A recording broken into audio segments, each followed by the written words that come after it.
Did you know that approximately 1% of the general population are psychopaths? That's 1 in every 100 people you meet. Now that's a chilling thought, isn't it? But before we dive into panic, let's clarify what we're talking about. A psychopath isn't necessarily a knife-wielding maniac from a horror movie. In fact, most psychopaths lead seemingly normal lives, blending seamlessly into society. They could be your neighbor, your coworker, or even a family member. Psychopathy is a personality disorder characterized by enduring antisocial behavior, diminished empathy, and bold, disinhibited, and egotistical traits. Understanding these traits is crucial because psychopaths can cause emotional, financial, and even physical harm without feeling any guilt or remorse. Recognizing the signs can protect you and your loved ones from falling prey to their manipulative tactics. So how do you spot a psychopath? Let's dive into the 9 warning signs. First up, superficial charm. Psychopaths can be incredibly charming and charismatic. Imagine an individual who can light up any room they walk into.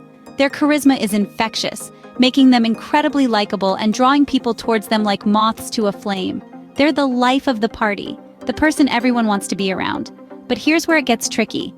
This charm isn't genuine. It's a well-crafted mask, a tool skillfully wielded to manipulate and control those around them.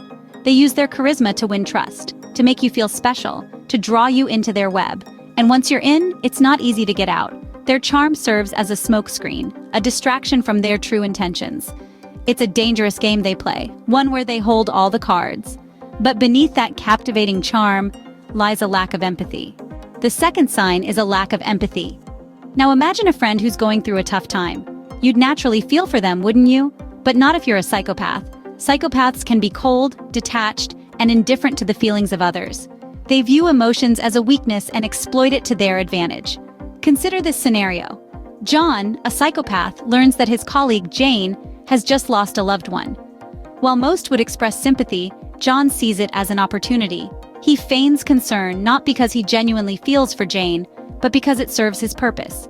He knows that Jane, in her vulnerable state, is more susceptible to his influence. This lack of empathy is not a choice for psychopaths. It's a part of who they are. They simply can't relate to human emotions the way most of us do. And coupled with this lack of empathy is a penchant for pathological lying. Third on our list is pathological lying. Picture this. Jack is a charismatic fellow, always the life of the party. But beneath that charm, he is a master of deception. He weaves intricate webs of lies so seamlessly that you'd think they were the truth. For a psychopath like Jack, lying is second nature. It's like breathing, effortless, and necessary for survival. Psychopaths don't just lie to get out of trouble. They lie to manipulate, to control, to create a reality that suits their needs. And they're good at it. Oh, they're so good that they can make you question your own memory, your own sanity. In the world of a psychopath, truth is a subjective concept, easily twisted and bent to serve their purposes. Every word, every gesture is a carefully crafted performance designed to deceive. It's a dangerous game where truth and lies blur into one. With their lies, they expertly manipulate people and situations. Fourth is manipulative behavior. A psychopath is like a puppeteer, always pulling strings to make others dance to their tune. Let's imagine a scenario, shall we? Picture a man, let's call him John. Now John is a psychopath. He's in a team project at work, but he doesn't want to do his share. So he starts spinning his web. He flatters one team member, subtly undermining another. He spreads rumors, sows discord, all while playing the innocent. In the end, he's got them all so confused and at odds, they're just relieved when he steps in to save the day. John didn't lift a finger for the project, but he's the hero. He's manipulated them all to his advantage. It's a game to him, a twisted game where he's always the winner. Even when they hurt others, they feel no remorse or guilt. Fifth on our list is a lack of remorse or guilt. Imagine a person who does something harmful, perhaps even devastating to another individual. Most of us would feel a gnawing sense of guilt and a profound remorse for causing such harm.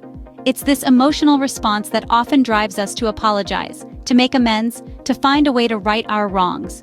But for a psychopath, this emotional response is absent. They may hurt others, betray trust, or even destroy lives, but they won't lose sleep over it. It's not that they forget their actions, it's just that they don't feel any guilt or remorse. This lack of remorse isn't about forgetting or brushing off a misstep. It's a deep-seated inability to feel guilt. To them, their actions are just means to an end, with no emotional weight attached. Their emotions, too, are often shallow and insincere. Sixth, we have shallow emotions. A key characteristic of psychopaths is their ability to exhibit emotions that seem superficial or insincere. Picture a person who appears to be the life of the party, laughing heartily, engaging in animated conversations, and seemingly enjoying every moment. Yet, when the party is over, they are as cold as ice, indifferent to the world around them. It's as though a switch has been flipped, and the emotions they projected were merely a performance. Their emotional shallowness can also be observed in their relationships. A psychopath might express love or affection, but these emotions often lack depth and are typically short-lived. It's not uncommon for them to move on quickly, leaving a trail of confused and hurt individuals in their wake. These shallow emotions are not a sign of emotional maturity or strength. Rather, they are a reflection of a psychopath's inability to form deep, meaningful emotional connections. Their impulsivity often leads them to act without thinking about the consequences. Seventh is impulsivity. A trait that often stands out in psychopaths is their tendency to act on a whim, with little to no thought about the consequences. Picture this. You're at a party with a friend. Suddenly, without any provocation, your friend decides to throw a drink at the DJ and start a fight. The room is in chaos, and your friend is at the center of it, showing no signs of regret or concern for the situation they've created. This impulsive behavior can manifest in various forms, from reckless driving to impromptu decisions that affect not only their lives, but also those around them. It's like they're constantly chasing the thrill of the moment, without any regard for the aftermath. These impulsive actions are not just spontaneous fun or momentary lapses in judgment. They're indicative of a deeper issue, a disregard for the rules and norms that most of us live by. Along with impulsivity comes a tendency to shirk responsibility. Eighth is irresponsibility. The psychopath's playbook is a masterclass in deflection and denial. Imagine a coworker who never accepts blame, even when the evidence is clear as day. They spilled coffee on the report? It was the intern's reckless haste. They missed a deadline? It was the team's lack of support. The world, according to them, is a stage where they are the perpetual victim of circumstance and others' incompetence. This dodging of responsibility is a defense mechanism, a way for psychopaths to protect their inflated self-image. It's their way of maintaining control, of manipulating the narrative to their advantage. They are the puppet masters, and everyone else is a marionette dancing to their tune. But here's the thing, it's a facade, a smokescreen. Beneath the blame game and the excuses, there's a deeper truth. It's a sign of their inability to accept responsibility, a red flag signaling their psychopathy. Finally, they often lead a parasitic lifestyle. The ninth and final warning sign is a parasitic lifestyle. Picture this, someone who always seems to be in need. They never seem to have enough, be it money, time, or resources. They could be the friend who constantly borrows money and never pays it back, the partner who never contributes to shared expenses, or even the coworker who constantly relies on you to pick up their slack. This is more than just being a freeloader. It's a calculated strategy employed by psychopaths to exploit others. They rely on the generosity, kindness, or simply the inability of others to say no to maintain their own comfort and lifestyle. They're cunning, often making you feel guilty or selfish for not helping. A parasitic lifestyle is a clear reflection of their disregard for others and their sense of entitlement. It's as if the world owes them, and they're just collecting their dues. Recognizing these signs can be the first step towards dealing with a psychopath. So, those are the 9 warning signs that you may be dealing with a psychopath.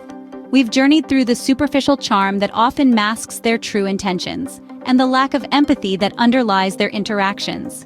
We've seen how pathological lying serves their needs, and how manipulative behavior is a key tool in their arsenal.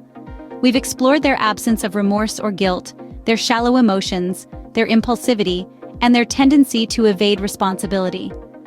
Finally, we discussed the parasitic lifestyle that many psychopaths lead, exploiting others for their own gain. If you suspect that you or someone you know may be dealing with a psychopath, it's crucial to seek professional help. These signs are not definitive proof, but they can guide you towards understanding and action. Psychopathy is a serious issue, and acknowledging it is the first step towards dealing with its impact. We hope you found today's subject helpful and intriguing. If so, we would love to hear from you in the comments. Please also remember to like and share this video with those who might find it useful, and subscribe for more informative psychology content. We thank you for joining us today and hope to see you in the next video. Until next time, be vigilant, keep questioning, and stay curious.